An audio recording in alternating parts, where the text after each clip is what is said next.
curious, dramatic, reflective.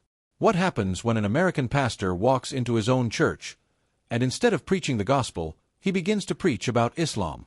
What happens when a man of God, a Christian leader, stands before his congregation and tells them why he loves Islam? In a world filled with division, misunderstanding, and fear, this moment shocked everyone. But more than that, it opened hearts. This is the true story of a journey of truth, a journey of love, a journey of courage.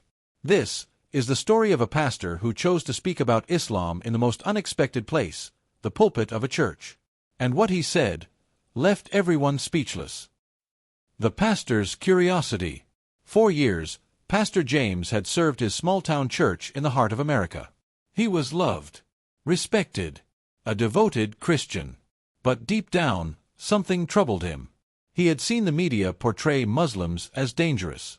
He had heard the stereotypes, the fear-mongering, the anger. But something didn't sit right. "I can't believe that a religion followed by nearly 2 billion people," he said, "is based on hate or violence. That just doesn't make sense." So he decided to do something rare, something powerful. He picked up a copy of the Qur'an. Not to criticize, not to debate, but to understand. Reading the Qur'an for the first time. At first, he was cautious. He didn't know what to expect. Would it contradict everything he believed? Would it be full of anger, as some claimed? But what he found was shocking. He found stories he already knew: Adam, Noah, Moses, Jesus. He found passages about mercy, forgiveness, and compassion. He found verses that spoke directly to his heart. Indeed, those who believe and do righteous deeds, the most merciful will appoint for them affection. Quran 19 hours 96 minutes. There shall be no compulsion in religion. Quran 2:256. And perhaps most surprising of all, he read about Jesus, or Isa in Arabic, not as a stranger, but as a beloved prophet. Islam and Jesus, the connection that shocked him. The more he read, the more amazed he became. He discovered that Muslims love Jesus, that they honor his virgin birth, that they believe he performed miracles, that they call him Messiah. "I couldn't believe it," Pastor James said. "I had been told Muslims reject Jesus. But that's not true at all." He found that in Islam, Jesus is a man of truth, of peace, of righteousness, just as he had always believed. But Muslims don't worship Jesus. They worship God, Allah, the same God of Abraham, Moses, and Noah. This realization shook him, not because it made him abandon his faith, but because it connected him to something deeper, something familiar, and yet beautifully different. The church sermon that shook the congregation. One Sunday morning, Pastor James stood at the pulpit. The church was full. Families, elders, children. He looked out at them, took a deep breath, and began. "Today," he said, "I want to talk to you about something that may surprise you. I want to talk to you about Islam." The room went quiet. Some shifted uncomfortably. Others leaned in. He held up the Quran, and he told them what he had found: the love, the wisdom, the peace.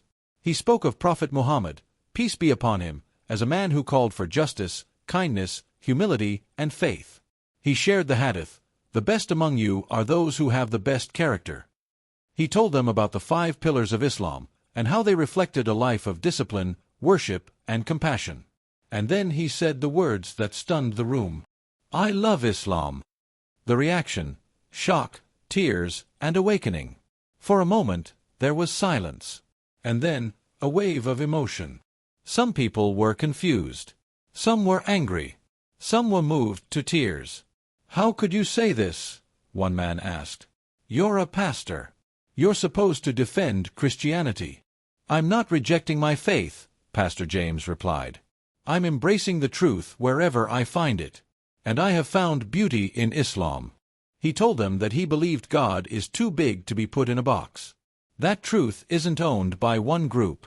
That love transcends labels. "I am still a Christian," he said. "But I am also a human being. And as a human being, I cannot ignore the truth, the power, and the beauty I have seen in Islam. Media storm and global reactions. It didn't take long for the sermon to spread. A video clip made its way to the internet, and within days, it went viral. Thousands of comments, millions of views. Some called him a traitor. Others called him a hero. Muslims around the world were shocked and deeply moved. Many said, "We've never seen this before." A pastor, standing inside a church, preaching Islam? It felt like a moment of hope, a glimpse of unity, a sign that the walls between religions can be broken, not by force, but by understanding. The deeper message. This isn't just a story about a pastor. It's a story about courage, about seeking knowledge beyond stereotypes, about daring to read for yourself. It's a story about seeing others, not as enemies, but as fellow travelers on the road to truth. Pastor James reminded the world of something powerful, that Islam is not what the media says it is. It's not about terrorism or oppression. It's about peace, submission to God, kindness, family, charity, prayer. It's about recognizing that we are all creations of the same Lord. Final reflections and a challenge to the viewer. So what can we learn from this story? We learn that the path to truth requires bravery.